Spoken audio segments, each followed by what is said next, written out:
Hello friends, তো আমি AC আমার ছেলের স্কুলে। তো দেখতে পাচ্ছি সব মায়েরা লাল দিয়ে সাদা শাড়ি পরে রয়েছে। আজকে অ্যাকচুয়ালি রয়েছে রামকৃষ্ণদেবের জন্মদিন। তো সে বললো কি আমরা সব মায়েরা একই রকম শাড়ি পরে এসি। তো চলো, অনেকটা দেরি হয়ে গেছে, চলো ভিতরে গিয়ে দেখি কি কি অনুষ্ঠান হচ্ছে।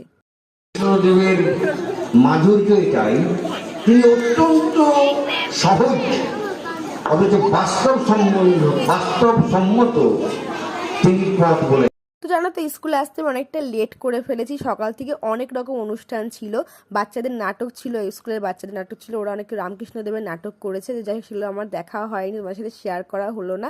তারপরে দেখলে লাস্ট পর্যন্ত মহারাজ হচ্ছে পাঠ করছিল, তারপরে হচ্ছে প্রসাদ বিতরণী উৎসব চলছে, দেখতেই পারলে।